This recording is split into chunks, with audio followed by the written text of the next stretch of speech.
اللهم صل على سيدنا ومولانا محمد. السلام عليكم ورحمة الله وبركاته.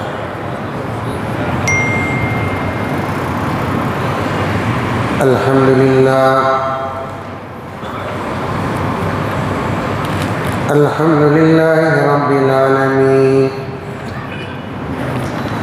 والصلاة والسلام على سيد الأنبياء والمرسلين محمد وعلى آله وأصحابه أجمعين. أما بعد، فأعوذ بالله من الشيطان الرجيم. بسم الله الرحمن الرحيم. يا أيها الذين آمنوا ادخلوا في السلم كافة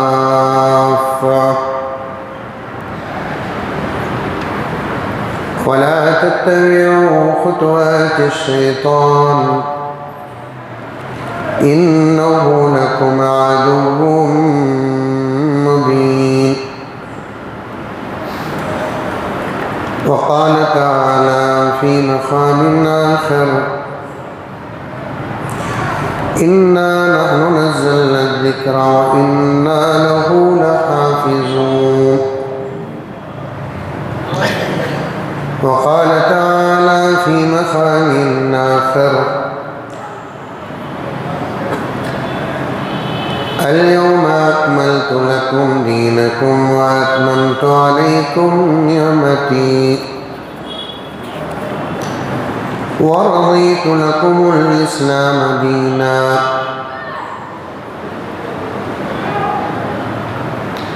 وقال تعالى في مقام آخر: لكم دينكم ولي دين. صدق الله مولانا العظيم. اللهم صل على سيدنا نبينا مولانا محمد وعلى آل سيدنا نبينا مولانا محمد وبارك وسلم. اللهم صل على محمد بعدد أوراق الأشجار وبعدد أقطار الأمطار وبعدد دواب البرار والبحار وعلى آله وصحبه وبارك وسلم. اللهم صل على محمد كما هو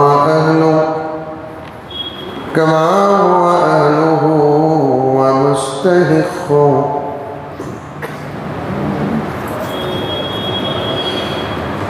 معزز سامعین کرام،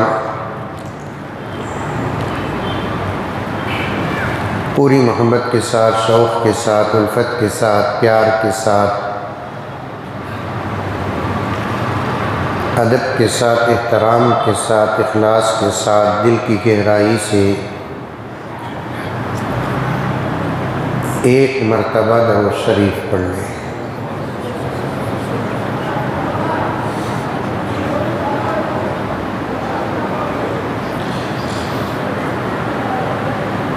معزز سامعین کرام، ہمارا جو عنوان ہے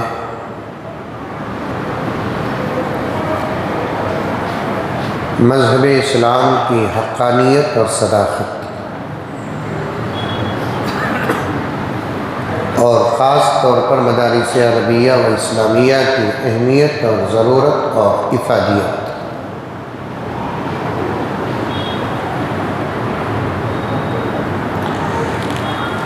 اللہ کا کرم اور اس کا احسان ہے کہ اس عنوان کے تحت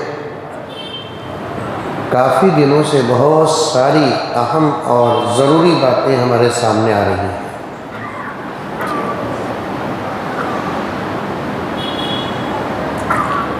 جس کو سن کر سمجھنے کی سخت ضرورت ہے اور سمجھنے کے بعد دوسروں تک سمجھانے کی بہت سخت ضرورت ہے۔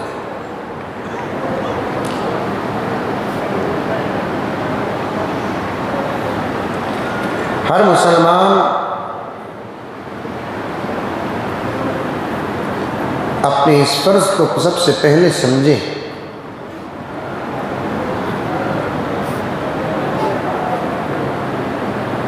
تین باتیں اپنے ذہن میں رکھیں۔ ایک، مجھے اپنے دین پر تا حیات قائم رہنا ہے۔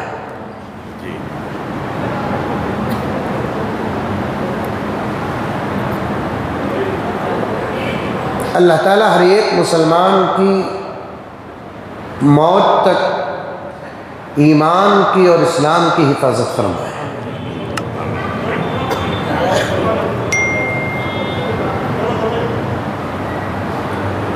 ہر مسلمان، مرد ہو یا عورت، قریے والا ہو کہ شہر والا، عالم ہو کہ جاہل،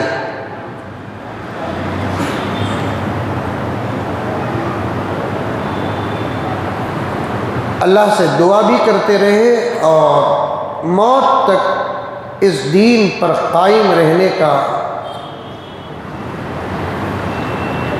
پکا یقین رکھے، اور اللہ تبارک و تعالیٰ سے دعا کرے کہ اللہ تعالیٰ موت بھی ہم کو اسی دین اور دھرم کے اندر عطا فرمائے۔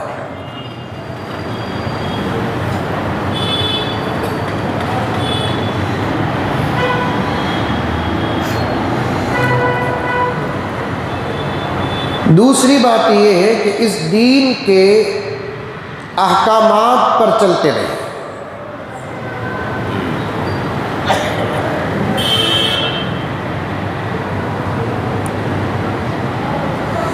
بڑی اچھی بات آپ کی خدمت میں رکھ رہا ہوں، سنیں اور سمجھیں اور عمل کریں۔ دین قائم ہوتا ہے دعووں سے نہیں، عمل سے۔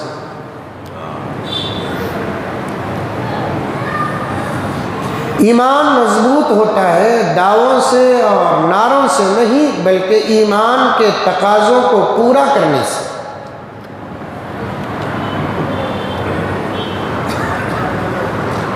اسلام مضبوط ہوتا ہے دعووں سے نہیں، اسلام کے تقاضوں پر عمل کرنے سے ایمان اور اسلام اور دین قائم ہوتا ہے، مضبوط ہوتا ہے۔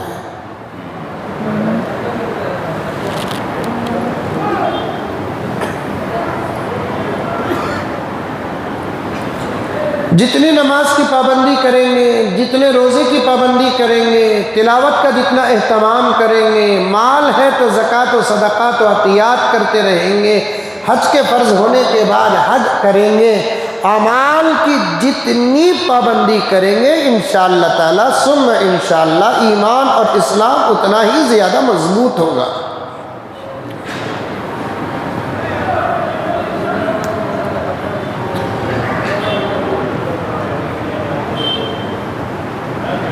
اسی لیے جہاں بھی اللہ تعالیٰ نے ایمان کا ذکر کیا وہاں اعمال کا ذکر کیا۔ میں نے اس سے پہلے بھی ایک بات بتائی تھی اور اس وقت اس بات کو بتانے کی وجہ الگ تھی، آج اسی بات کو بتا رہا ہوں، وجہ الگ ہے۔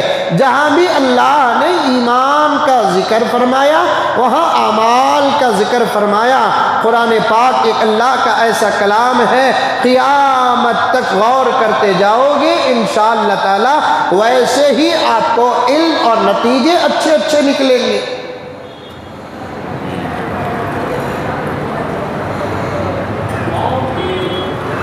اللہ کا کلام ہے نا، ایسا نہیں کہ تفسیر کا سلسلہ بند ہو گیا، ایسا نہیں کہ قرآن کی تحقیق کا سلسلہ بند ہو گیا، ایسا نہیں کہ قرآن کے نکات کا مسئلہ بند ہو گیا، ایسا نہیں کہ قرآن سے نکلنے والے مسائل کا مسئلہ اور مسائل کا سلسلہ بند ہو گیا۔ نہیں میرے پیارو، قیامت قیامت تک آپ قرآن پڑھتے رہو، قرآن کو سمجھنے کی کوشش کرو، قرآن کے اس گہرے سمندر پر غوطہ لگاؤ، انشاءاللہ تعالی ثم انشاءاللہ قیامت تک کے مفسرین کے لیے قیامت تک کے مفسرین کے لیے قرآن سے انشاءاللہ تعالی اس وقت کی ضرورت کی زبردست موتیاں نکلیں گی۔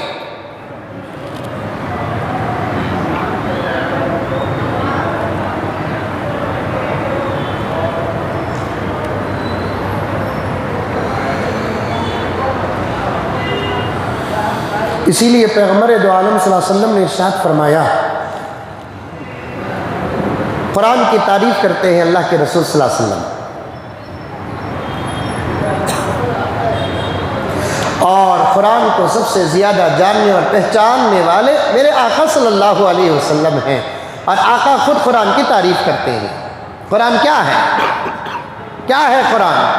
اگر آپ مجھ سے پوچھیں گے تو میں صرف اتنا کہوں گا کہ 30 پاروں کے مجموعے کا نام قرآن ہے، اور بھی اگر گہرائی میں اتر کر اگر میں قرآن کی تعریف کروں گا تو 114 سورتوں کے مجموعے کا نام قرآن شریف ہے۔ اور بھی ذرا پیاری بات کرنا چاہوں تو میں آپ کے سامنے یہ کہوں گا اللہ کا کلام قرآن پاک ہے، اور بھی ذرا تحقیق میں جا کر میں کہوں گا تو قرآن پاک میں فلاں چیزیں ہیں، فلاں چیزیں ہیں، احکامات ہیں، نماز کا حکم، روزے کا حکم، زکوٰۃ کا حکم، حج کا حکم ہے، لیکن ایک تعریف پیارے آقا صلی اللہ علیہ وسلم قرآن کی کرتے ہیں، سنیے کتنی بہترین تعریف ہے۔ اللہ کے رسول صلی اللہ علیہ وسلم فرماتے ہیں کتاب اللہ فیہ نبأ من قبلکم، یہ اللہ کی کتاب ہے، اس میں تمہارے سے پہلے لوگوں کے واقعات موجود ہیں۔ وخبر ما بعدکم، یہ اللہ کی کتاب ہے، اس میں آنے والی باتیں بھی موجود ہیں۔ وَحُكْمُ بَيْنَكُمْ، تمہاری زندگی کے احکامات اس کے اندر موجود ہیں۔ هُوَ الْفَصْلُ لَيْسَ بِالْحَزْمِ، یہ صاف صاف بیان کرتا ہے، اس میں ذرا بھی قسم کا دھوکہ، شک، شبہ اور مذاق نہیں ہے۔ هُوَ حَبْلُ اللَّهِ الْمَتِينُ، یہ اللہ کی مضبوط رسی ہے، پوری امت مل کر پکڑے گی تو رسی ٹوٹے گی نہیں، بلکہ پکڑنے والا محفوظ ہو جائے گا۔ ایک رسی کی کیپیسٹی 1 آدمی کی ہوتی ہے، ایک رسی کی کیپیسٹی 10 آدمیوں کی ہوتی ہے، ایک رسی کی کیپیسٹی 50 کلو کی ہوتی ہے، ایک رسی کی کیپیسٹی 500 کلو کی ہوتی ہے، 1000 کلو کی ہوتی ہے، لیکن اللہ تبارک و تعالیٰ کا کلام ایک ایسی رسی ہے کہ پوری امت مل کر تھامے گی، رسی کا ایک تار تک نہیں ٹوٹے گا، تھامنے والا محفوظ ہو جائے گا۔ ہوا حبل اللہ المتین، یہ اللہ زبردست خالق اور مالک کی زبردست رسی ہے، اسے پکڑ لو، دنیا کی کوئی طاقت تمہارا بال بھی بھیگا نہیں کر سکتی۔ بچنے کا واحد راستہ اس کا دامن تھامو، بچنے کا واحد راستہ اپنے ہاتھ سے اسے مضبوط پکڑو۔ جس دور میں جو کتاب تھی اس کتاب کو پکڑنے والے خدا وحدہ لا شریک کی قسم کبھی کمزور نہیں ہوئے، کبھی ذلیل نہیں ہوئے، کبھی مایوس نہیں ہوئے، کبھی ضعیف نہیں ہوئے۔ جب بھی جس دور میں جو کتاب تھی اس کتاب کو مضبوط پکڑنے والا اللہ کی حفاظت میں آ گیا، تورات کو پکڑنے والا بھی حفاظت میں آ گیا، زبور کو پکڑنے والا بھی حفاظت میں آ گیا، انجیل کو پکڑنے والا بھی حفاظت میں آ گیا۔ جب ان کتابوں کو پکڑنے والا محفوظ ہو گیا تو اللہ کا کلام قرآن مجید کو تھامنے والے کی حفاظت کا عالم کیا ہوگا۔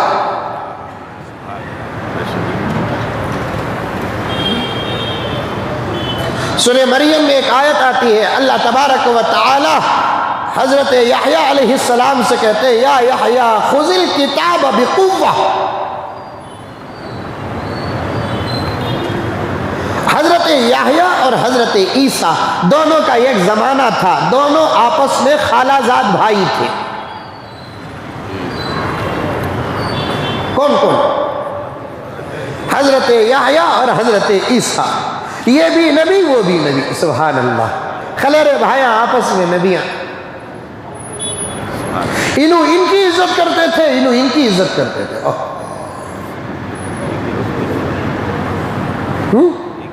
ایک ہی وقت میں دونوں، 3 نبی تھے، 4 نبی تھے۔ زکریا علیہ السلام جو والد تھے حضرت یحییٰ کے، وہ بھی نبی تھے، اور یہی وہ زکریا ہیں جو حضرت مریم کی پرورش کی۔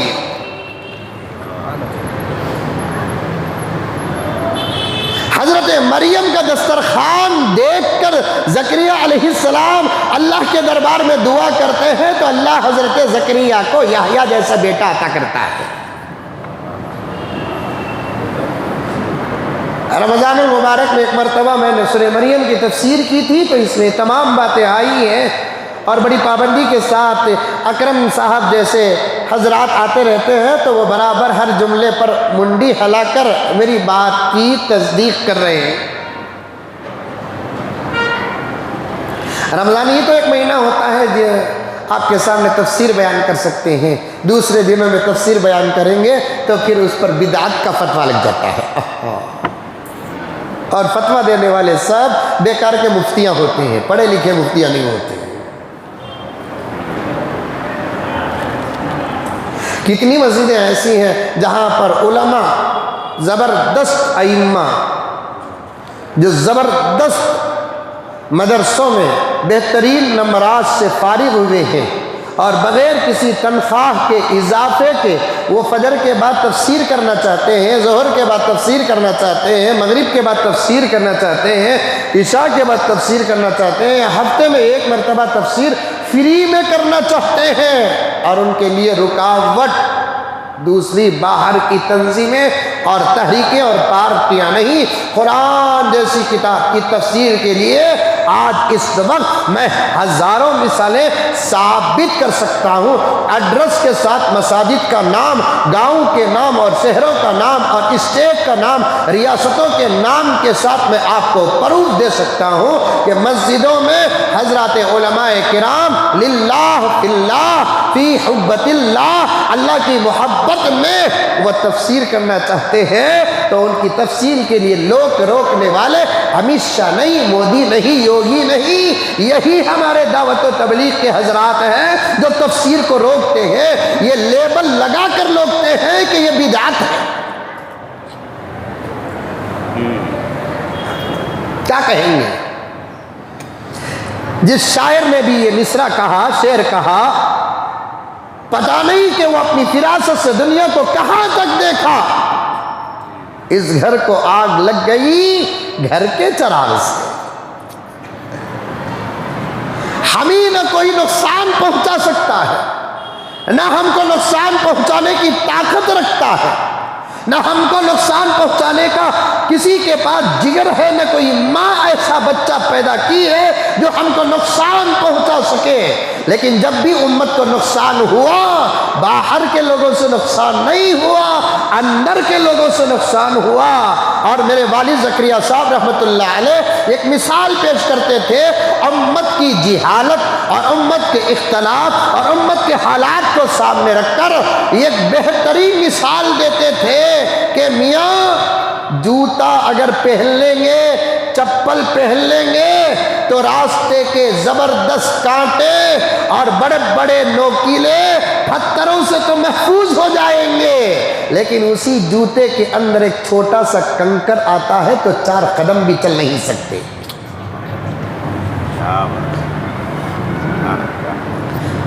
آگے بڑھنے کے لیے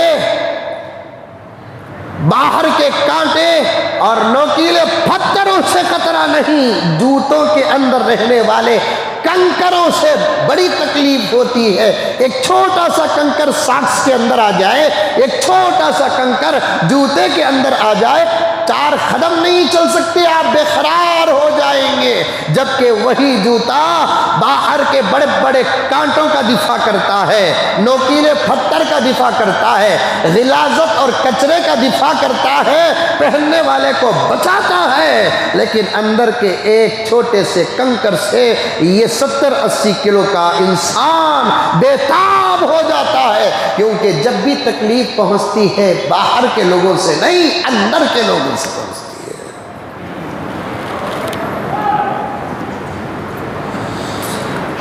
سمجھ میں آئی بات؟ ارے آئی نہیں آئی؟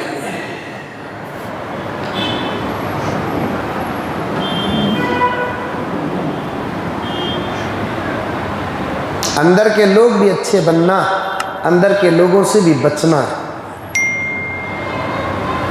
ہر نبی کو تکلیف اپنے لوگوں سے ہوئی اور ہر نبی کو راحت باہر کے غریبوں سے ملی۔ الفاظ سنو، ہر نبی کو تکلیف اپنوں سے ہوئی اور ہر نبی کو راحت اور محبت باہر کے لوگوں میں سب سے پہلے غریبوں سے ہوئی۔ غریب ہی دین کے اصل معین و مددگار ہیں، وقت پر غریب ہی سہارا بنتے ہیں۔ اسلام کو اگر آنچ آتی ہے تو میدان میں سب سے پہلے یہی غریب اترتا ہے، جس کے اخلاق پر ہم زبردست علماء تقریریں کرتے ہیں کہ فلاں کے اخلاق برابر نہیں، فلاں کے اخلاق برابر نہیں، لیکن جب وقت آتا ہے تو یہی غریب معین و مددگار بنتے ہیں۔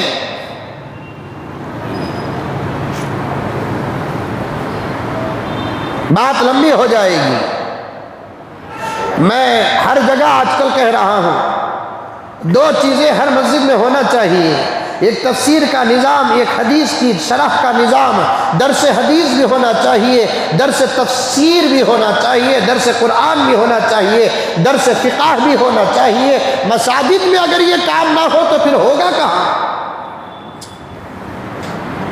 مدارس میں جو کام ہوتا ہے وہ پاورفل کام ہوتا ہے اور مخصوص کام ہوتا ہے، گہرا کام ہوتا ہے، گہرائی کا کام ہوتا ہے، بڑا طویل کام ہوتا ہے۔ مدارس عربیہ کی یہ خاصیت رہی ہے۔ مدارس عربیہ ہمارے اپنے بچوں کو حافظ بنا کر باہر نکلتے ہیں، مدارس عربیہ ہمارے اپنے بچوں کو عالم اور مفتی بنا کر باہر نکالتے ہیں، لیکن مسجدوں میں یہ درس قرآن، درس تفسیر، درس حدیث اور درس فقہ کا نظام آ جائے تو انشاءاللہ تعالی ثم انشاءاللہ ایک مسلمان اپنی زندگی میں مسلمان رہے گا۔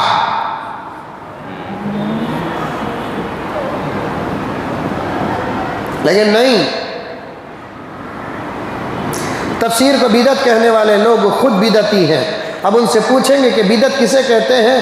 پہلے جو کام نہیں تھا اس کام کو کرنے کو بدعت کہتے ہیں، یا پہلے جو چیز نہیں تھی وہ چیز بدعت ہے، تو پھر ان کو بولنا تمہیں سب سے بڑے بدعت ہے، اس لیے کہ 100 سال پہلے تمہیں نہیں تھے، اب ہی تمہیں بدعت۔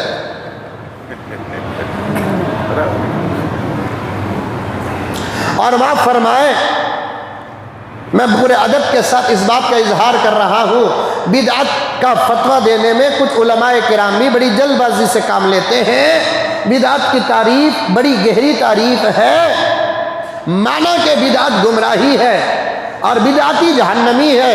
پیارے آقا نے فرمایا کل بدعت ضلالہ وکل ضلالۃ فی النار، ہر بدعت گمراہی ہے اور ہر گمراہی جہنم کو لے کر جانے والی ہے۔ بدعتی آب کوثر سے بھی محروم ہوتا ہے، بدعتی حضور کی سفارش سے بھی محروم ہوتا ہے، بدعتی کے لیے زبردست وعیدیں حدیث پاک میں آئی ہیں۔ مانا کہ یہ تمام باتیں برحق ہے، بدعت سے بچنا ہے، شرک سے بچنا ہے اور کفر سے بچنا ہے، رسوم سے رسم و رواج سے بچنا ہے، واہیات سے بچنا ہے اور ان کاموں کاموں سے بھی بچنا ہے جو کام غیروں کے ہوتے ہیں، اسلام کے نہیں ہوتے، ان تمام کاموں سے بچنا ہے۔ لیکن سمجھنا بھی تو ضروری ہے کفر کسے کہتے ہیں، شرک کسے کہتے ہیں، بدعت کسے کہتے ہیں، باہر کی قوموں کے رسم و رواج کیا ہے، پہلے یہ معلوم کریں گے تو تب جا کر بچیں گے۔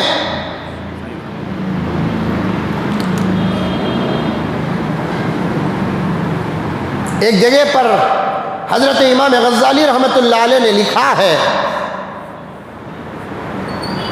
ایمان کو حقیقت میں اتر کر سمجھنے کے لیے کفر کو بھی سمجھنا پڑتا ہے۔ پازیٹیو اور نگیٹیو دونوں، یہ چیز سفید ہے، اور سفید سمجھ میں آنے کے لیے کالا بھی تو ذہن میں رہنا ہے۔ سفید سمجھ میں آنے کے لیے کالا بھی تو ذہن میں ہونا چاہیے۔ توحید سمجھ میں آنے کے لیے کفر بھی ہونا، سامنے ہونا۔ کفر کسے کہتے ہیں، شرک کسے کہتے ہیں، بدعت کسے کہتے ہیں، فرض کسے کہتے ہیں، واجب کسے کہتے ہیں، یہ تمام علوم کا جاننا سرسری طور پر صحیح ہر مسلمان پر فرض ہے۔ جب تک نہیں جانو گے آپ بری چیزوں سے نہیں بچیں گے، نہیں بچیں گے، نہیں بچیں گے۔ اگر نہیں جانتے آپ تو اس میں مبتلا ہو جائیں گے۔ آج ایک بہت بڑا طبقہ کفر میں کیوں مبتلا ہے، ایک بہت بڑا طبقہ شرک میں کیوں مبتلا ہے، ایک بہت بڑا طبقہ بدعت میں کیوں مبتلا ہے؟ اس لیے کہ وہ کفر کو جانتا نہیں، وہ شرک کو جانتا نہیں، وہ بدعت کو جانتا نہیں۔ بعض علماء کرام بدعات کی تاریخ میں بھی غلطی اور سہو کرتے ہیں، اور ایسے علماء ہیں جو ابھی ابھی فارغ ہو جاتے ہیں، ان کو بڑا شوق ہوتا ہے کہ ارے ہمیں بھی ذرا فتویٰ دیں گے تو محلے میں ہمارے بھی جھنڈے چڑھیں گے، ہماری بھی عزت ہوگی، ہماری بھی شان ہوگی۔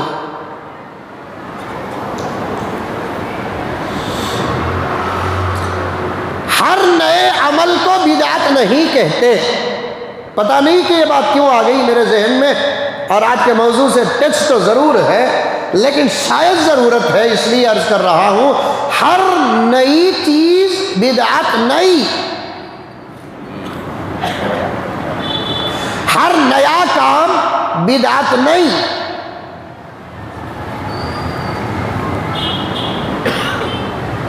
بلکہ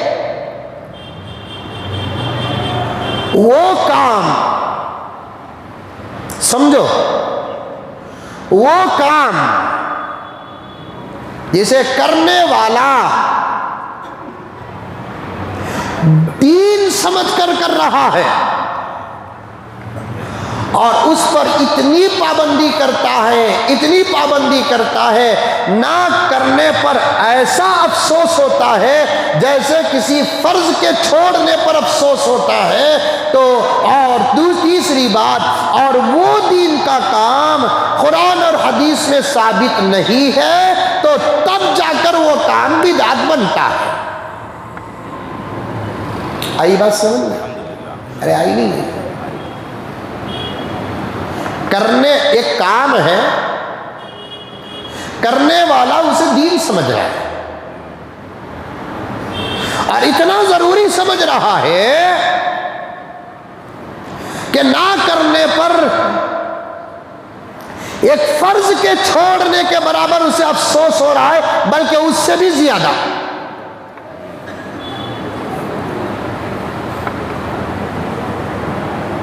تیسری بات یہ ہے کہ وہ کام کا ثبوت قرآن اور حدیث اور صحابہ اور ائمہ کے اجتہاد میں نہ ہو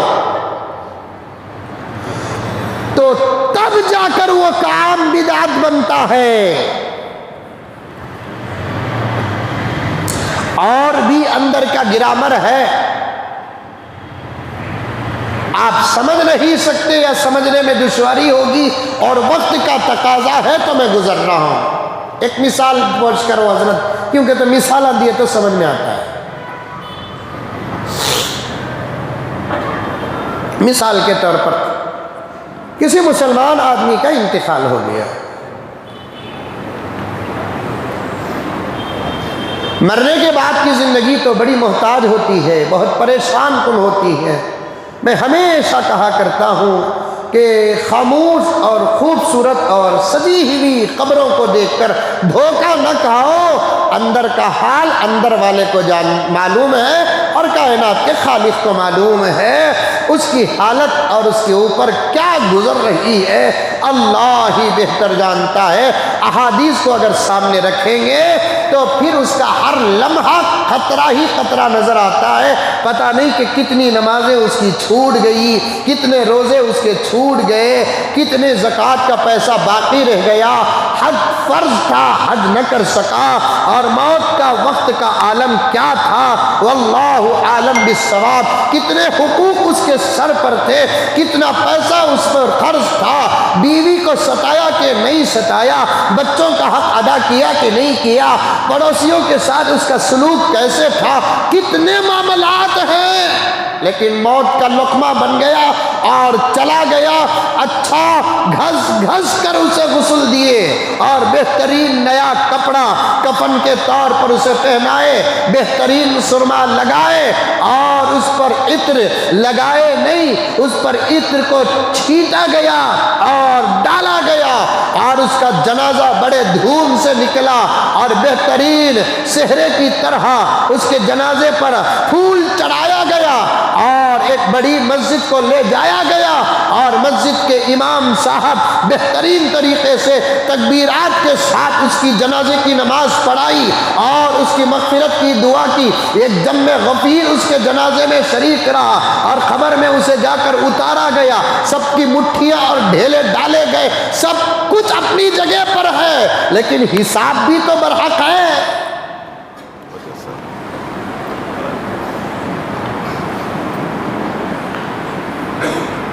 اب وہ پکار رہا ہے قبر میں، چیخ رہا ہے قبر میں، اے میری بیوی مجھے کچھ دے کر بھیج، پریشان ہوں، میرے بچوں مجھے کچھ دے کر بھیجو، میں پریشان ہوں، اے میری دولت پر راج کرنے والوں، فلاں کا قرض میرے ذمے میں ہے اسے ادا کرو، لیکن خبر سے کہاں اوپر آواز آئے گی، اس لیے کہ سووں کلو کی مٹی کے اندر اسے دبا دیا گیا ہے، وہ نکلنا تو دور کی بات اس کی آواز بھی نہیں نکل سکتی۔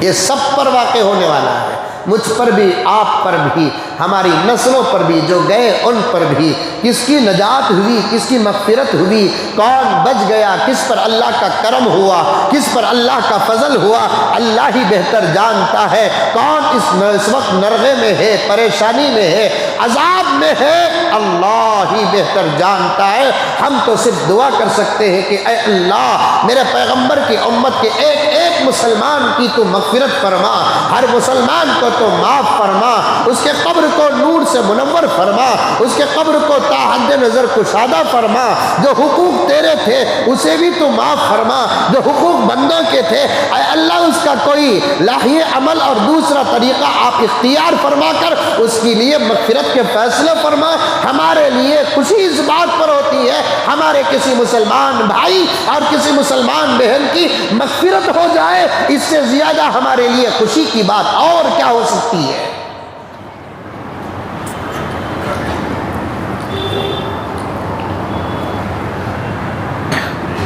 اور کیا ہو سکتی ہے؟ دعا کرتے رہو، پوری امت کے لیے دعا کرو۔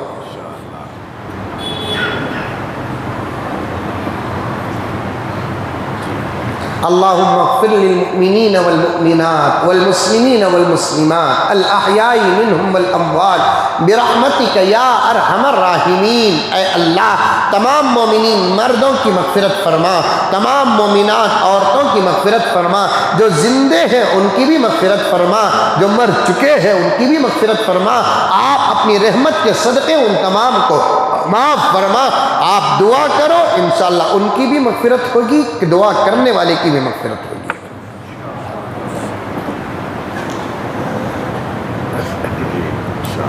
ان کی بھی مغفرت۔ دعا کرنے والوں کی بھی مغفرت،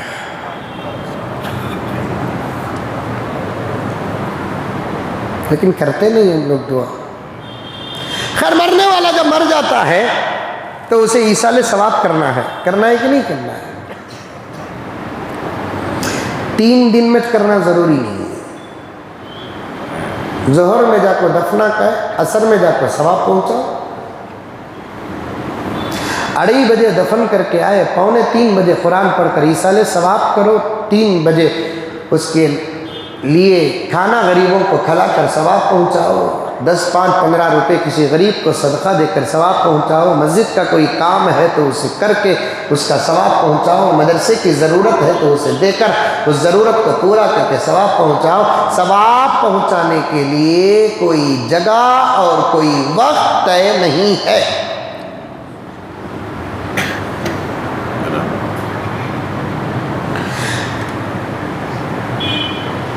گوری پاڑلے سے لے کر شیواجی نگر تک جا رہے ہیں، گاڑی میں بیٹھ کر جا رہے ہیں، یہاں سے نکل کر وہاں تک جا رہے ہیں اور راستے میں سبحان اللہ سبحان اللہ سبحان اللہ پڑھ رہے ہیں، اور اللہ سے دعا کرے کہ اللہ یہ راستے میں میں نے جتنی مرتبہ سبحان اللہ پڑھا ہے، اے اللہ اس کا ثواب آپ میرے دادا کو، میرے والد کو، میری دادی کو، میری نانی کو، میری والدہ کو، جس کا نام لینا چاہتے ہیں آپ نام لیں اور ثواب پہنچائے۔ رب کعبہ کی قسم گوگل پے سے پے کریں گے تو لیٹ ہو سکتا ہے، اللہ کے ذریعے سے ثواب پہنچائیں گے تو قسم اللہ کی ابھی آواز اور ارادہ ختم نہیں ہوگا، ثواب پہنچ جائے گا۔ اب اللہ یہ نہیں بولیں گے گوری پاڑلے کے روڈ میں ذکر کردہ کو ثواب پہنچا رہا ہے، بول رہا ہے کئی سے روڈوں سے گزریا ہے، کیا ثواب پہنچا رہا ہے؟ نہیں،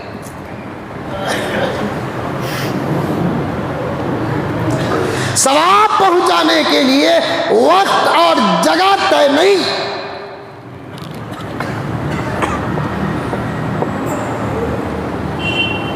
کہاں سے شروع کرے یاد ہے کیا؟ ایمان اور اعمال استقامت، اس پر بات کرے سو وہاں سے یہاں تک سفر کر رہا ہوں، الحمدللہ بڑی اچھی باتیں آ رہی ہیں۔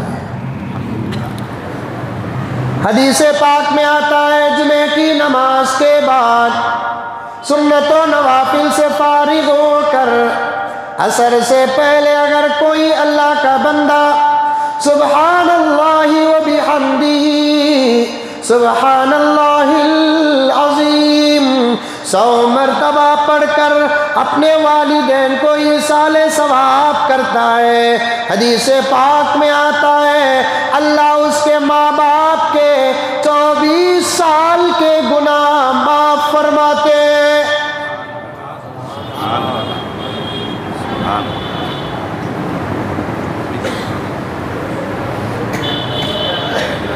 اور ایک جمعہ اگر پڑھ کر ایصال ثواب کریں گے تو 2 24 کتنے ہوئے؟ 48 سال کے گناہ معاف۔ عمر ہو گئی، اب پڑھ کر بھیجنے کی کیا ضرورت ہے؟ یہ عطائے خداوندی ہے، بندوں کے اعمال کو اللہ تعالیٰ ضائع نہیں کرتے، ان اللہ لا یضیع اجر المحسنین۔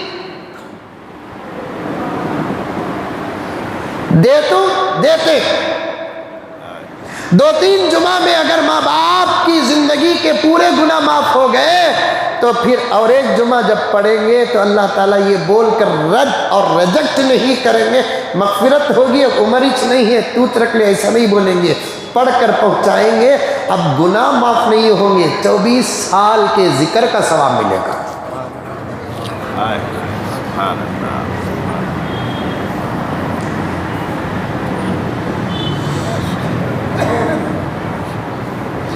24 سال کے ذکر کا ثواب ملے گا۔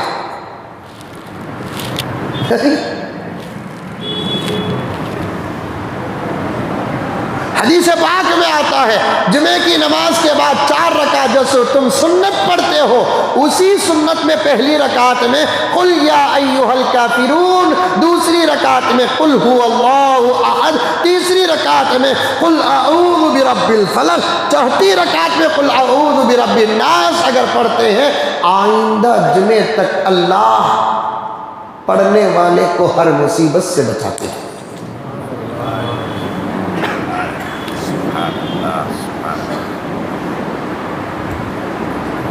عمل کرے تو بستے سو، نہیں تو نہیں۔ بہت ساری دعاؤں سے ہمارے اساتذہ اور ہمارے اکابر نوازتے ہیں کہ مزمل تو نے بڑی اہم بات بتائی۔ میں نے کہا اب قوم کے بچنے کا وقت نہیں ہے، افراد کے بچنے کا وقت ہے۔ اب پوری قوم مل کر بچ جائے، ایسے دور دور تک کوئی اشارے نہیں ملتے۔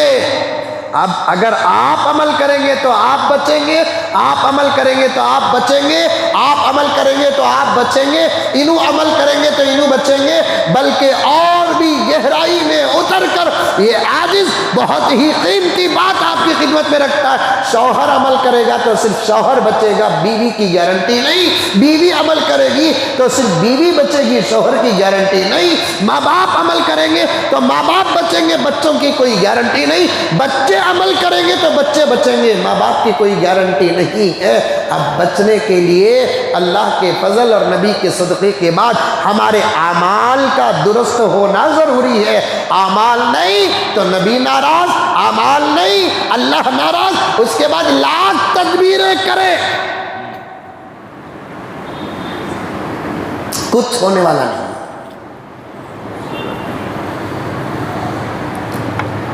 الیکشن آ رہا ہے، مسلمانوں کو ڈرا ڈرا کو ووٹیں لے رہے گھگوا۔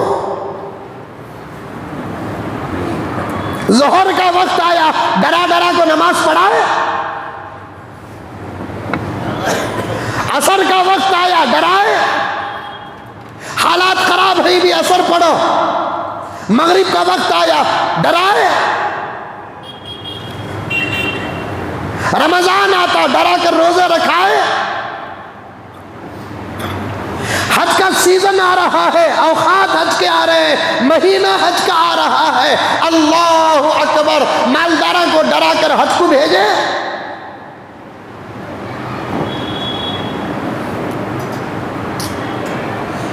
سن لو کان کھول کر نہیں، کانوں میں شیش ڈالا گیا ہے، امبوجہ سیمنٹ ڈال دی گئی ہے، کان کے سوراخ بند ہو گئے۔ پھوڑو میرے دوستو، کیا کہتے ہیں زمین پھوڑنے کی جو مشین ہے نا، ڈرلنگ مشین سے کانوں کی سیمنٹ کو پھوڑو، کان کھول کر سنو۔ نماز چھوڑنے سے جو مصیبت امت پر آتی ہے، اس سے بڑی مصیبت تو نہیں ہوگی الیکشن میں ہارنے سے۔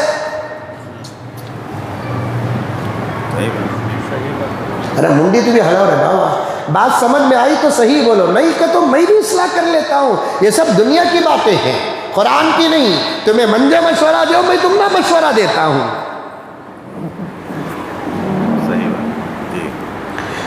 داڑھی مڑانے سے جو مصیبت آتی ہے، اس سے بڑی مصیبت تو نہیں کہ الیکشن میں ہارنے سے۔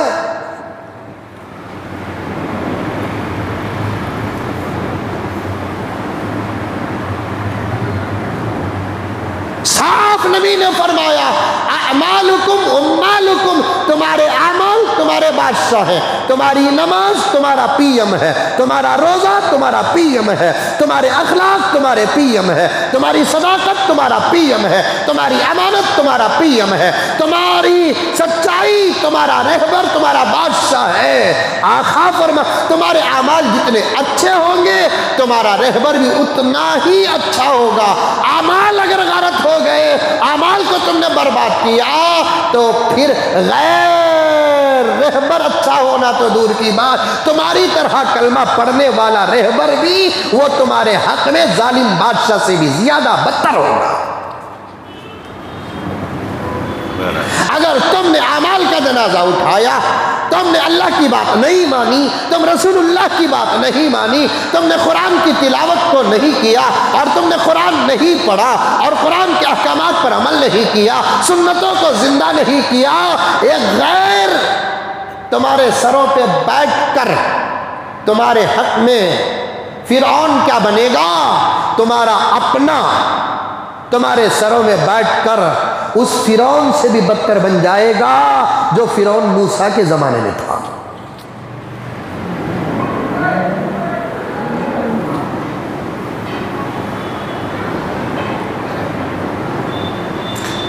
مسلمانہ مل جانا کہتے،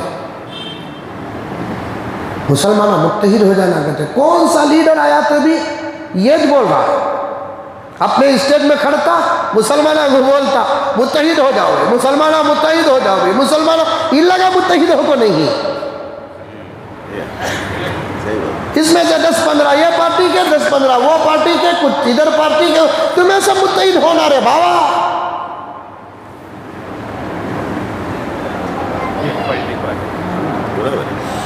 کسی ایک پارٹی میں ہو جاؤ، یعنی تو سب مل کر ایک پارٹی بناؤ، تمہارے اندر اتحاد نہیں، ہم نہ اتحاد کا سبق دے رہے ہیں۔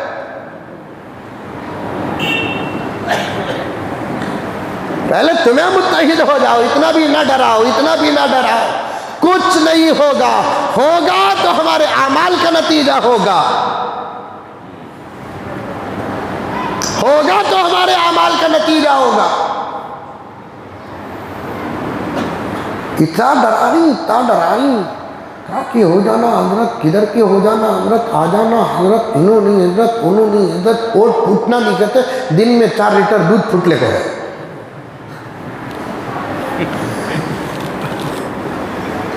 اوٹ پھوٹنا بھی حضرت، اوٹ بٹنا نہیں حضرت، اسے کیا کرنا؟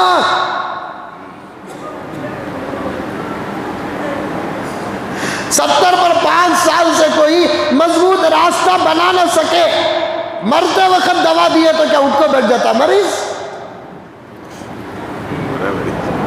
75 سال سے ملک کا مسلمان، معاف فرمائے میں تنقید نہیں کر رہا ہوں، ایک درد پیش کر رہا ہوں، ایک افسوس پیش کر رہا ہوں میں، 75 سال سے ملک کے اندر ہم نے 2 کام نہیں کیے جس کی وجہ سے آج ہمارے آنکھوں میں خون کے آنسو ہے، خون کے آنسو۔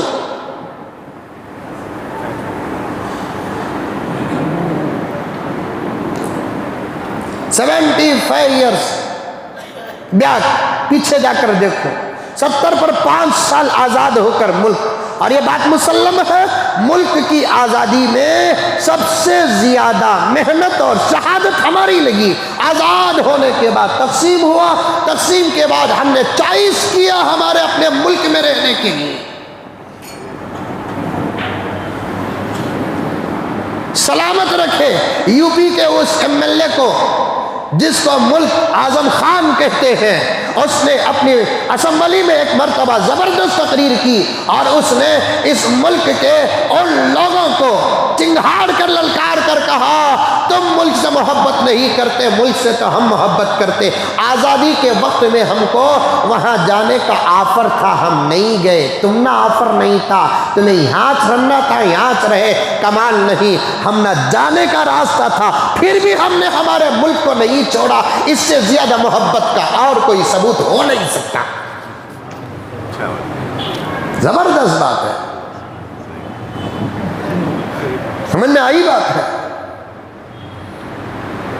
جب ملک تقسیم ہوا وہاں جانے کی اجازت کسی تھی؟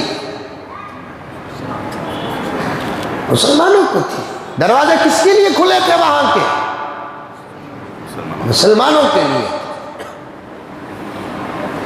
لیکن ہم نے جانا تو دور کی بات، پلٹ کر تک نہیں دیکھا، نہیں دیکھا۔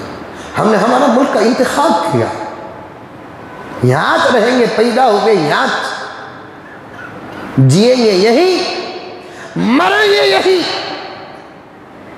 اتنی محبت کرنے والوں کو تو سینے سے لگانا، الٹا ہم نہ الٹا پوچھ رہی تمہیں ملک سے محبت کرتے ہیں کیا؟ رہنا کا تو ہمارے راستے پر رہو، نہیں تو وہاں چلے جاؤ، یہاں چلے جاؤ، وہاں چلے جاؤ، یہاں چلے جاؤ۔ یہ وہ لوگ بول رہے ہیں جن کی طبیعت ابھی 5 سال کی گارنٹی نہیں دے رہی ہے۔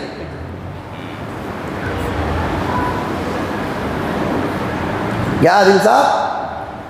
جن کی طبیعت ابھی 10 سال کی گارنٹی، بھگانے والے بہت جلد دنیا چھوڑ دیتے ہیں، بسانے والوں کی دنیا بستی ہے، بھگانے والوں کی دنیا بستی نہیں۔ یہ ملک جتنا، جیسا کہ ہمارے اکابر نے کہا، جتنا تمہارا ہے اتنا ہمارا ہے، یہ کہنا دہشت گردی نہیں، یہ دہشت گردانہ جملہ نہیں، یہ بھڑکاؤ بیان نہیں، یہ محبت کا پیغام ہے۔ جیسے 2 بچے آپس میں اپنی اماں کی محبت کو رکھ کر کہتے ہیں تیری اماں جتنی تیری ہے اتنی ہی میری بھی اماں ہے. اسے بھڑکاؤ بیان بولتے کہ محبت بولتے؟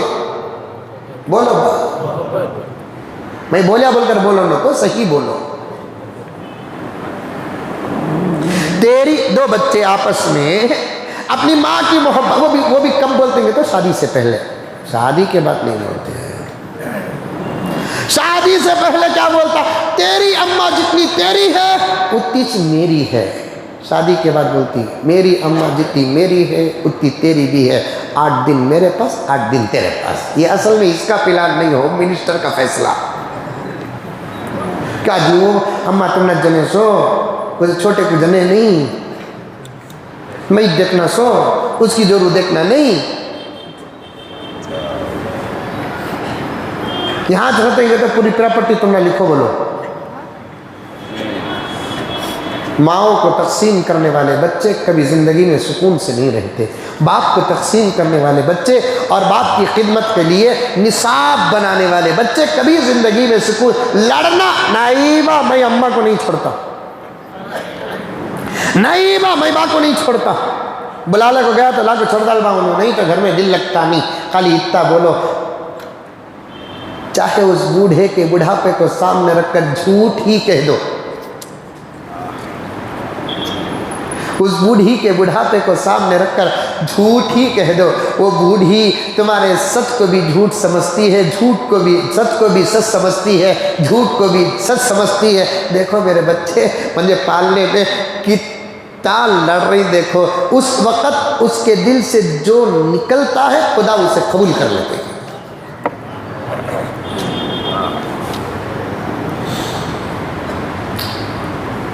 یہ بولنا محبت ہے.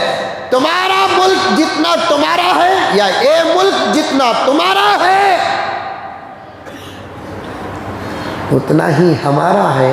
یہ تو محبت کا پیغام ہے جس کو حضرت مولانا محمود مدنی نے پیش کیا اور اس پر تبصرے ہو رہے ہیں.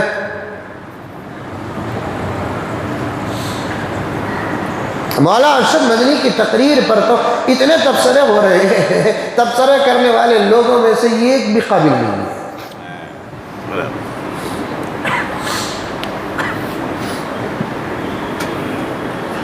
جواب دینے والے لوگوں میں سے نہیں بول رہا ہوں، سوال اٹھانے والے لوگوں میں سے ایک بھی قابل نہیں ہے، ایک بھی قابل. وہ تو ملک کو جوڑنے کے لیے کہا، ملک کو جوڑنے کے لیے کہا. جس ذات کو تم مانتے ہو اس ذات کو ہم مانتے ہیں، جس ذات کو ہم مانتے ہیں اس ذات کو تم مانتے ہو، تو پھر تم اور ہم ایک ہوئے. اس میں لڑنے کی کیا بات ہے؟ اس سے زیادہ محبت کا پیغام اور کون سی جگہ مل سکتا ہے جو حضرت مولانا ارشد مدنی نے کہا. لیکن اس پر تو للو پنجو بھی بحث کر رہے ہیں، باہر اور اندر والے بحث کر رہے ہیں. لیکن یہ ایک افسوس ہے جو پورے ہفتے سے میرے اندر کھٹک رہا ہے، جس کو میں آج باہر کر دیتا ہوں. حضرت کے بیان پر جو ہنگامہ ہوا اس کے دفاع پہ ملک کے بڑے بڑے علماء کی آوازیں نکلنا تھا، علماء کا جواب آنا تھا. لیکن میں دیکھ رہا ہوں اتنے اٹھتے تو کچھ کہہ رہے ہیں لیکن بڑے بڑے حضرات پتہ نہیں کہ کون سے ذکر میں مصروف ہیں.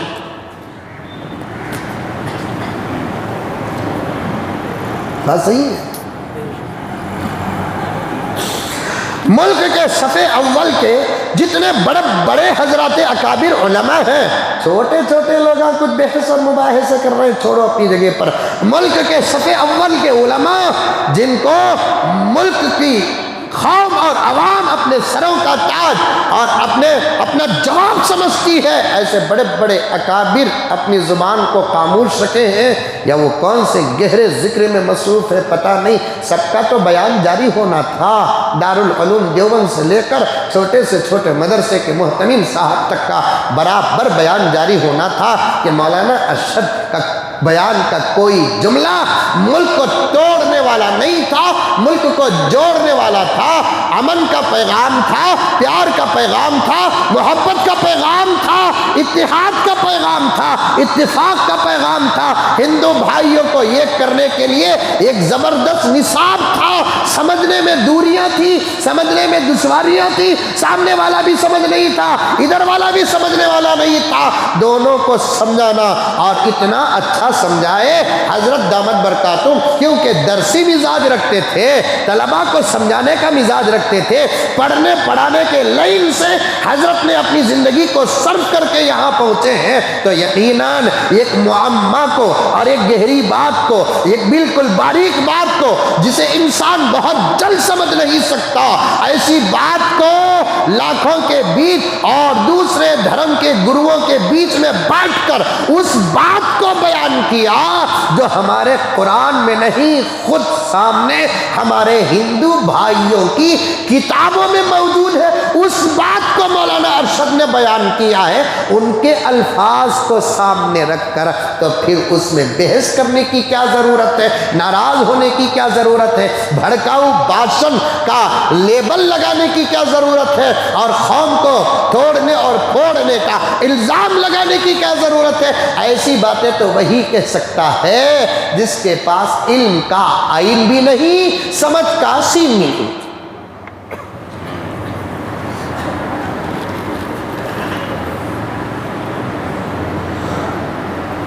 اور بیچ میں کچھ بریلوی علماء بھی داخل ہو رہے ہیں، کیونکہ ایسے لوگوں کو تو اتحاد کبھی پسند نہیں ہے۔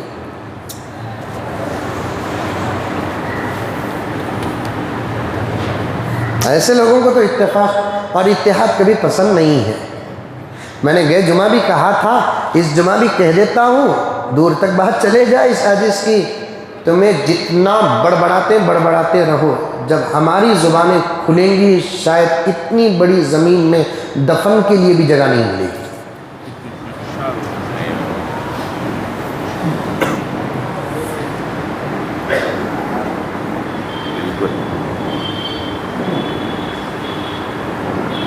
ہمارے پاس بھی اسٹاک ہے تمہارے خلاف کے فتووں کا، ہے نہیں؟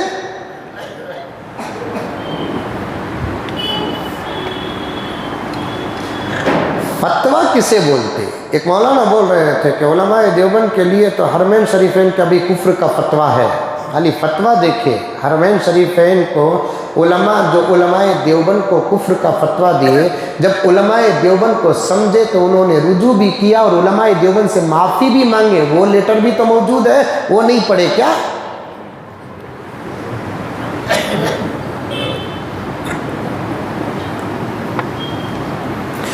فتویٰ گہرائی میں لے جا کر پہنچاتا نہیں، فتویٰ الفاظ کیسے؟ فتویٰ ویسا تیج بات، ہمارے خلاف میں جا کو، علماء دیوبند کے خلاف جا کو، عرب کی زمین میں لوگوں نے بہت کچھ کہا تو وہاں کے علماء نے اچھا ایسا کیا علماء دیوبند کو قبول کو فتویٰ دے ڈالے، جب ہمارے علماء وہاں جا کر اپنی پوری حقیقت اور علم اور عمل کو رکھا تو پھر انہوں نے معافی بھی مانگا ہے۔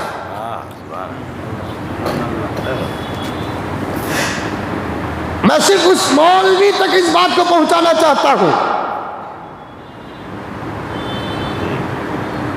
جو اس موضوع کو لے کر پھر سے علماء دیوبند کو کھینچا ہے، میں اس مولوی تک اس بات کو پہنچانا چاہتا ہوں، وہ کان کھول کر سن لے، تمہارے بڑوں کی زندگیاں اٹھا کر دیکھو اور ہمارے بڑوں کی زندگیاں اٹھا کر دیکھو، کسی کے ہاتھ میں آج تک کعبے کی چابی نہیں آئی تو یہی دیوبند کا بیٹا تھا جس کو ابو الحسن علی میاں ندوی کہا جاتا ہے، جب وہ مکہ پہنچتا ہے تو کعبے کی چابیاں اس کے ہاتھ میں دیکھ کر عرب کہتا ہے کہ تمہارے پاس اتنا علم ہے، اس علم کا تحفہ ہم اس سے زیادہ کچھ نہیں دے سکتے کہ کعبے کی چابیاں ہیں، تم جب چاہے تب آ کر اندر نماز پڑھ سکتے ہو۔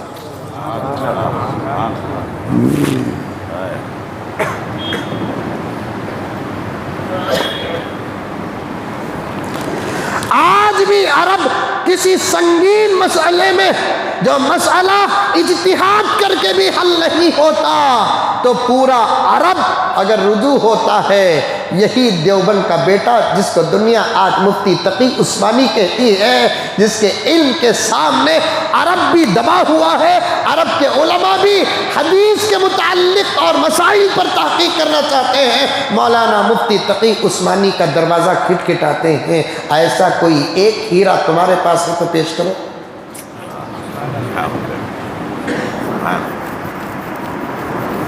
میری مجبوری دیکھیے، میں ہر لیکن کا جواب دیتے ہوئے جمعہ گزارنا پڑتا ہے، امت کو جگانا پڑتا ہے، کبھی اپنے دشمنوں کے پردے پھاڑنا پڑتا ہے، کبھی غیروں کے پردوں کو اٹھا کر ان کی صورتیں دکھانا پڑتا ہے۔ اللہ اکبر، دعا کرو میرے دوستو، اللہ امن و امان کے فیصلے فرمائے، پیار اور محبت کے فیصلے فرمائے، اتحاد اور اتفاق کے فیصلے فرمائے۔ اللہ تبارک و تعالی دلوں کو صاف کرے، نگاہوں کو صاف کرے، اور ہم تمام کو ہمارے اپنے دین میں استقامت عطا فرمائے۔ بہت دور تک بات چلے گئی، اللہ تعالیٰ میرے وقت میں برکت عطا فرمائے، چھوڑنا نہیں چاہتا۔ اب اعمال ہی سے حالات بدلیں گے، اور جن چیزوں کو سامنے رکھ کر، جن کاموں کو سامنے رکھ کر امت کو کہا جاتا ہے کہ اگر یہ آ گئے تو حالات بدلیں گے، وہ آ گئے تو حالات بدلیں گے، یہ بالکل غلط ہے۔ اور ایسے لوگ ہم لوگوں کو امت ایک ہونا، حضرت امت ایک ہونا، میں ایسے لوگوں کو کہتا ہوں کہ پہلے لیڈروں تم ایک ہو جاؤ، تمہیں ایک ہو جاؤ۔ اب تو ایسا حال ہو گیا، مسلمان الیکشن میں آپس میں جتنا لڑ رہا ہے اتنا تو غیر مسلم نہیں لڑ رہا۔ الیکشن کا سیزن ہے، بادشاہ کو بھی محبوب کو ٹکر ہے، مرنی سو ہمیں تمہیں۔ بادشاہ چاہتا کہ اکرم بادشاہ کے ساتھ رہے، محبوب چاہتا کہ اکرم محبوب کے ساتھ رہے۔ بیچارہ راستے میں جاتے جاتے محبوب دکھا، اکرم محبوب کو سلام کرا تو بادشاہ ناراض، اکرم بادشاہ کو سلام کیا تو محبوب ناراض۔ دیکھو امت کا کیا حال ہے، دیکھو امت کا کیا حال ہے، آپس میں لڑ کر ہم لوگ اپنے آپ کو کتنا غارت کر رہے ہیں۔ اب بتاؤ، قوم متحد ہونا کہ لیڈرہ متحد ہونا؟ زور سے بولو رے بابا، قوم متحد ہونا کہ رہبرہ متحد ہونا؟ لیڈرہ متحد ہونا، لیڈرہ متحد ہونا۔ تمہیں سب مل کر ایک ہو جاؤ، اور پورے لیڈران مل کر کسی کو ایک کو آگے بڑھاؤ، انشاءاللہ تعالی ایک ووٹ بھی ہٹے گا تو کل قیامت میں پوری امت کی تباہی کا وہ ذمہ دار ہوگا۔ انہوں آئے تو انہوں فضیلتاں اسے گنا رہی، حضرت ابو بکر خبر میں پریشان، انہوں آئے تو انہوں خدمتاں اسے بتا رہی، حضرت عمر پریشان ہے، انہوں آئے تو فضیلتاں اسے بتا رہی، حضرت عثمان کی سخاوت کو شرم آ رہی، انہوں آئے تو اپنی خدمت ایسے بتا رہے ہیں، اللہ اکبر، حضرت علی کی شہادت کو شرم آ رہی ہے۔ امت جانا کا بابا، میٹنگوں میں بیٹھ کر ڈنکے کی چوٹ میں فیصلہ کرنے کی آج ہمت نہیں ہو رہی ہے۔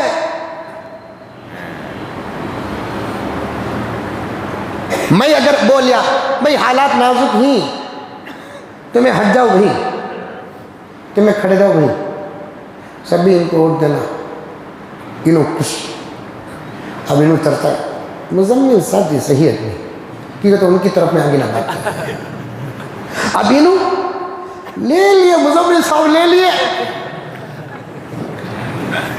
سوٹ کے ساتھ صاحب لے لیے مزمل صاحب۔ میسور روڈ کے فلے اوور میں جاتے ہی انہوں ڈالنا ان کو بول، کیا فیصلہ کریں گے، کیا فیصلہ کریں گے؟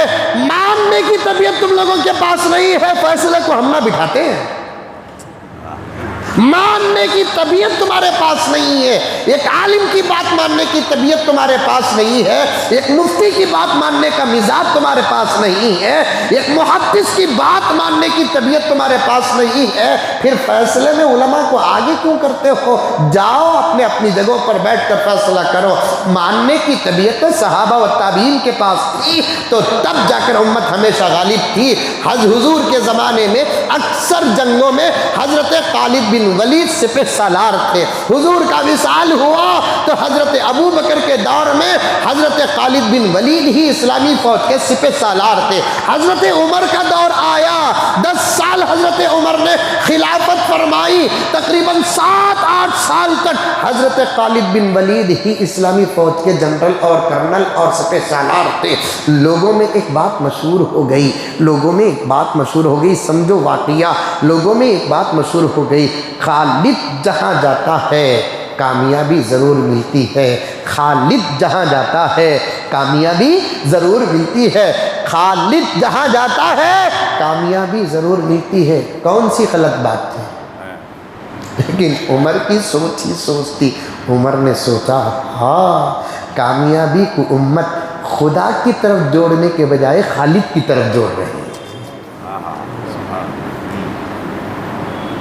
فتح و کامرانی کو امت اللہ کی طرف جوڑنے کے بجائے خالد کی طرف جوڑ رہے ہیں۔ اگر ایسا ہی حال ہو جائے تو جنگ کی کامیابی اور ناکامی کا دار و مدار خالد پر ہو جائے گا۔ لیٹر لکھتے ہیں، السلام علیکم ورحمۃ اللہ وبرکاتہ، خیریت و عافیت، میری رائے یہ ہے کہ آپ اسی وقت اپنے فوج کی سربراہی سے استعفیٰ دے کر فلاں صحابی کو فوج کا امیر، جنرل اور کرنل بنا دے۔ اس کے بعد کام کرنا نہ کرنا آپ کے ہاتھ میں ہے۔ اگر اللہ کے لیے کام کر رہے تھے تو اس حالت میں بھی کام کرنا پڑے گا، عہدے اور شان کے لیے کام کر رہے ہیں تو پھر آپ کے استعفیٰ کا مجھے انتظار رہے گا۔ آیا پیارو؟ سمجھ میں آئی؟ مضمون سمجھ میں آیا؟ آیا نہیں آیا؟ پھر اور ایک مرتبہ بولوں، حضرت عمر نے لیٹر لکھا، السلام علیکم ورحمۃ اللہ وبرکاتہ، خیریت و عافیت، اللہ رب العزت سلامت رکھے، کیا بھی نہیں، اندر باہر کیا بھی نہیں، صرف اتنا، بس بات اتنی ہے کہ آپ اسی وقت عہدے سے استعفیٰ دے کر فلاں صحابی کو اپنے عہدے پر فائز کر دیں۔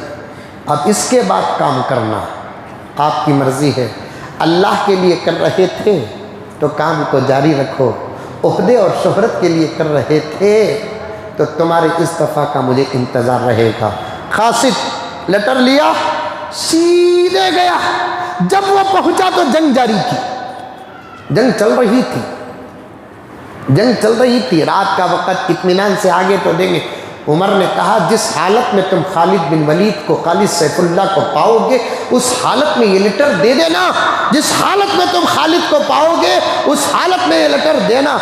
تو قاصد جیسے ہی گیا تو حضرت خالد بن ولید جنگ میں مصروف تھے، جنگ جاری تھی، اسی وقت لیٹر دیتے ہیں۔ قاصد نے کہا کہ امیر المؤمنین حضرت عمر ابن الخطاب کا لیٹر اور پیغام آپ کو آیا ہے۔ کیا پتہ نہیں کہ لیٹر میں ہے، اور انہیں بھی کتنا پکا تھا دیکھو کہ پورا رستہ کریا گیا، لیٹر کھوڑ کو پڑیا نہیں۔ یہی امانت ہے۔ ہمیں کہتے بھی واٹس ایپ کھولو تو بازو والا ہوں دے، یہ بھی چوری ہے، یہ بھی چوری، کسی کا موبائل اور اندر کا واٹس ایپ اور فیس بک، یا کہتے ہیں کیا کہتے ہیں میسج، یہ بھی کسی کی اجازت کے بغیر کھولنا کبیرہ گناہ ہے۔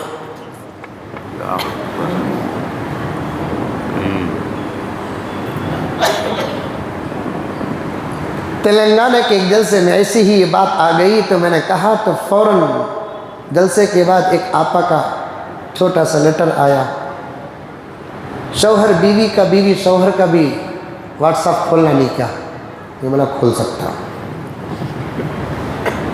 وہاں نہیں کھولے تو ڈوب پیدا ہوا۔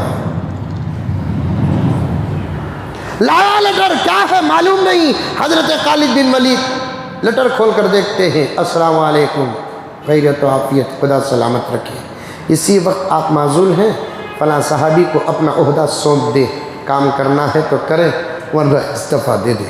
جنگ جاری ہے، اعلان کیا کہ بھائیوں آج سے فوج کا امیر یہ ہے، فوراً اپنا عہدہ ان کو دیتے ہیں اور جنگ میں مصروف ہو جاتے ہیں اور کہتے ہیں کہ اب تک جو لڑا وہ بھی اللہ کے لیے لڑا ہوں، اس کے بعد جو لڑوں گا وہ بھی اللہ کے لیے لڑوں گا، عہدوں کا میرے جذبے سے کوئی تعلق نہیں ہے۔ ماننے کی صفت تھی، لیٹر لیتے ہی استعفیٰ دینا۔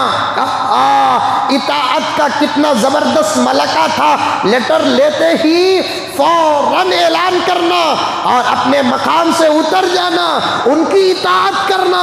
ماننے کا ملکہ ہو تو مشورہ دے سکتے ہیں، ماننے کا ملکہ نہیں تو میٹنگیں کس بات کی، مشورے کس بات کے، فیصلے کس بات کے۔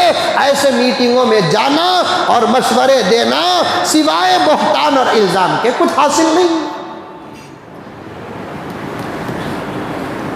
امت کے اندر نہ خدا کی اطاعت ہے، امت کے اندر نہ رسول اللہ کی اطاعت ہے، امت کے اندر نہ شریعت کی اطاعت ہے، امت کے اندر نہ علماء کی اطاعت ہے، نسلوں کے اندر نہ ماں باپ کی اطاعت ہے، عورتوں کے اندر نہ اپنے شوہروں کی اطاعت ہے۔ اطاعت نہ ہونے کی وجہ سے گرچہ کہ ہم سب سے اعلیٰ و اولیٰ ہے، لیکن اس وقت ہم قار مذلت یعنی ذلیل سے ذلیل تر ہو چکے ہیں، اس لیے کہ ہم وہی بات مانتے ہیں جو ہمارے مطابق ہو۔ وہ بات شاید جبرائیل بھی آ کر بیٹھ کر بولے، ہم نہیں مانتے جو ہمارے ارادے اور ہمارے مقاصد ہمارے منشا کے خلاف ہو، ہم اس بات کو کسی صورت سے مانتے نہیں۔ ایسی صورت میں میٹنگوں کی کیا ضرورت ہے، ایسی صورت میں مشوروں کی کیا ضرورت ہے، ایسی صورت میں علماء کی کیا ضرورت ہے، ایسی صورت میں اکابر کی کیا ضرورت ہے۔ راستہ تمہارا ہے، فیصلے تمہارے ہیں، ارادے تمہارے ہیں، منشا تمہارا ہے، تم اختیار کرو۔ کیا علماء کو بلا کر قوم کو دھوکہ دینا چاہتے ہو؟ ہم علماء کے مطیع و فرما بردار ہیں، علماء جو کہیں گے ہم بات کو مانیں۔ یہ دھوکہ ہے، دھوکہ ہے، دھوکہ ہے۔ کوئی عالم دین اس تحقیق تک پہنچے یا نہ پہنچے، یہ عاجز کی نظر وہاں تک پہنچی ہے۔ ایسے مکاروں کی قوم کے اندر کمی نہیں۔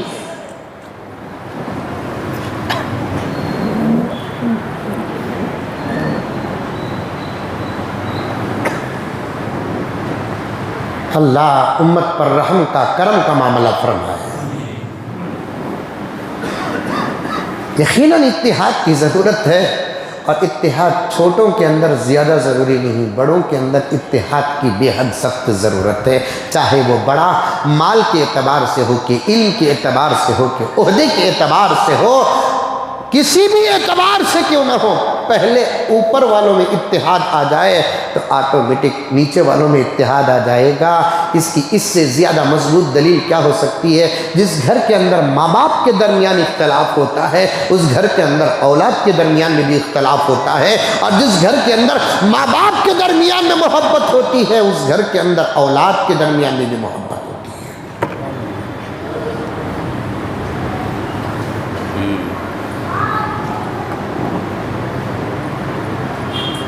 بڑوں میں اتحاد اور اتفاق کی سخت ضرورت ہے۔ بڑوں کو یہ ہونا چاہیے، امت کو کشمکش میں مبتلا نہ کرو، امت کو پریشانی میں مبتلا نہ کرو، امت کو افراتفری میں مبتلا نہ کرو، امت کو انتشار میں مبتلا نہ کرو۔ اب ایک مسلمان یہ سوچنے پر مجبور ہے اس وقت کہ ہم اپنا فیصلہ کس کے حق میں دیں۔ وہاں گئے تو وہ ماحول اچھا دکھتا، یہاں گئے تو یہ ماحول اچھا دکھتا، کس کے حق میں فیصلہ امت دے یہ سمجھ میں نہیں آتا۔ تو غرض میرے دوستو بہت دور تک بات چلے گئی۔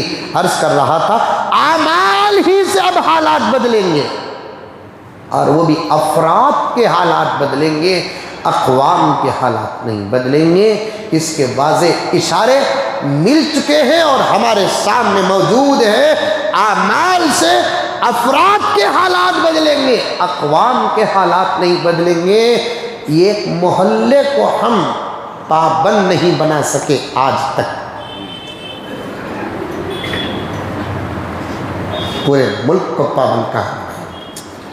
وہی میں نے کہا 75 سال ملک آزاد ہو کر آج ہم جس پوزیشن پر پہنچے ہیں، ہماری ان حالتوں کو معلوم کر کے وہ اکابر جو ہمارے سکون اور راحت کے لیے اپنی شہادتیں پیش کی، قربانیاں پیش کی، پتہ نہیں کہ وہ خبروں میں کتنا تڑپتے ہوں گے۔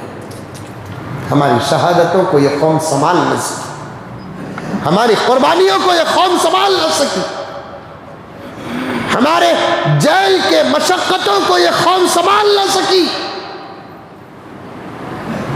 ہماری دی ہوئی عطا کو یہ قوم سنبھال نہ سکی۔ چھوٹے سے پنجرے میں آزاد پنچھی اور پرندہ جتنا تڑپتا ہے، اس سے زیادہ ہمارے اکابر کی روحیں قبروں میں تڑپ رہی ہیں، صرف ہماری غفلتوں کی وجہ سے۔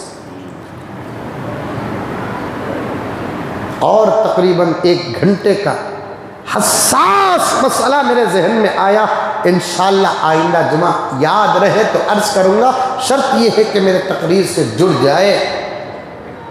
اب صرف اعمال سے حالات بدل گئے۔ کیوں بات کہا میں نے؟ عمل کرو، اپنے بزرگوں کو ثواب پہنچاؤ۔ مرنے کے بعد بدعت سمجھانے کے لیے کہا، مرنے کے بعد جب چاہے آپ ثواب پہنچا سکتے ہیں، جگہ بھی طے نہیں، وقت بھی طے نہیں۔ سمجھ میں یہ کتاب نزہۃ المجالس، اس میں لکھا ہے کہ زبان سے ذکر کرنا ہی نہیں، دل ہی دل میں اگر لا الہ الا اللہ پڑھا، جو 1 سیکنڈ میں نے خاموش رہا، میں دل سے لا الہ الا اللہ پڑھا، آپ بھی کر سکتے ہیں وہ کام۔ اور اللہ کی عطا ایسے ہے کہ زبان سے زور سے پڑھے تو بھی ثواب دیتا ہے، دل ہی دل میں پڑھتے ہیں تو تب بھی ثواب دیتا ہے۔ دل ہی دل میں پڑھ لیے تو ثواب پہنچا لیے تو وہ بھی ثواب پہنچ جاتا ہے۔ مریض کے مرحوم کو ثواب پہنچانے کے لیے کوئی وقت اور جگہ کی قید نہیں ہے، لیکن 3 دن کچھ زیارت کرنا بول کر طے ہے، 10 دن کچھ کرنا، 7 دن کچھ کرنا۔ بدعت سمجھانے کے لیے کہہ رہا ہوں، یہ کام اتنا ضروری سمجھ کر کرتے ہیں۔ نماز چھوٹ گیا تو بھی مرنے والے کے 3 دن کی زیارت نہیں چھٹنا، بلکہ زیارت کے دن نہیں نماز چھٹتی، اتنا ضروری سمجھے۔ یہ ایک بات چھوڑنے پر افسوس ہوتا ہے، کوئی بیٹا 3 دن کی زیارت باپ کی نہیں کریا، اس کے بعد اسے مصیبت آگے تو پورا خاندان بولتا بابا کی زیارت کریا نہیں، اس کے حضرت پریشانی ہے۔ اب انہیں 3 سال کے بعد پوچھتا اب زیارت کر سکتے ہو کیا حضرت؟ قبر میں ہڈیاں بھی نہیں۔ اور مرنے کے بعد 3 دن، 7 دن، 10 دن کو ایصال ثواب کا انتظام کرنا، نہ قرآن سے ثابت، نہ حدیث سے ثابت، نہ صحابہ سے ثابت، نہ فقہا کے اجتہاد اور استدلال سے ثابت۔ اسی عمل کو بدعت کہتے ہیں۔ اگر کوئی اچھا عمل جو قوم کا فائدہ ہو، ضروری نہیں سمجھتے، لیکن امت کا اس میں فائدہ ہے اور اس کا دور دور تک تھوڑا بہت اشارہ ملتا ہے تو وہ کام بدعت نہیں ہوتا، جیسے تفسیر مسجدوں کے اندر کرنا، بلکہ یہ مستحب اور مستحسن عمل ہے۔ اور آج امت کا ایک بہت بڑا طبقہ، بلکہ تقریباً طبقہ، مساجد کی تفسیر کو اس لیے کینسل کرتا ہے، یا تو اسے بدعت کہتا ہے، یا تو یہ سوچ کر کہتا ہے کہ ہمارے مشورے میں یہ بات نہیں آئی۔ تفسیر سنیں گے تو تب پتہ چلے گا کہ قرآن میں کیا ہے، حدیث میں کیا ہے۔ آنے والے مسائل قرآن کے اندر کھل کر سامنے آ جائیں گے۔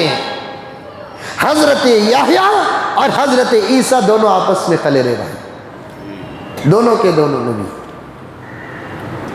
لیکن حضرت عیسیٰ صاحب کتاب، حضرت یحییٰ صاحب کتاب نہیں، یعنی حضرت عیسیٰ پر کتاب نازل نہیں، حضرت یحییٰ پر کتاب نازل نہیں، لیکن پھر بھی حضرت عیسیٰ یحییٰ علیہ السلام کے سامنے فخر نہیں کرتے تھے، دیکھو بھائی تمہیں نبی تھے لیکن تمہارے اوپر کتاب نہیں، میرے اوپر کتاب نازل ہوئی، ایسا کبھی نہیں بولے۔ ان کا اتنا ادب کرتے تھے جس کی کوئی حد نہیں، ان کا ادب کرتے تھے جس کی کوئی حد نہیں، یہاں تک کہ ایک مرتبہ ان دونوں کی گفتگو بھی تفسیر میں آتا ہے، حضرت عیسیٰ نے کہا کہ بھائی یحییٰ تمہیں میرے سے بھی زیادہ عظیم المرتبت ہے۔ حضرت یحییٰ نے کہا نہیں بھائی عیسیٰ تمہیں میرے سے زیادہ عظیم المرتبت ہے، اس لیے کہ تم پر اللہ کی کتاب نازل ہوئی ہے۔ تو حضرت عیسیٰ نے کہا میرے اوپر اللہ کی کتاب تو نازل ہوئی ہے بھائی یحییٰ، لیکن تمہاری فضیلت کیا کہنا، اللہ نے خود تمہارے پیدا ہونے کے دن کو سلامتی کا قرار دیا ہے۔ جس دن تمہارا انتقال ہوگا اللہ نے کہا وہ میرے لیے سلامتی کا وقت وہ آپ کے لیے سلامتی کا وقت ہوگا۔ دونوں میں آپس میں بڑی محبت۔ حضرت یحییٰ کو عیسیٰ کی کتاب کی دعوت و تبلیغ کرنا تھا۔ اللہ تعالیٰ نے حضرت یحییٰ سے کہا یا یحییٰ خذ الکتاب بقوہ، اے یحییٰ انجیل کو مضبوطی سے پکڑو،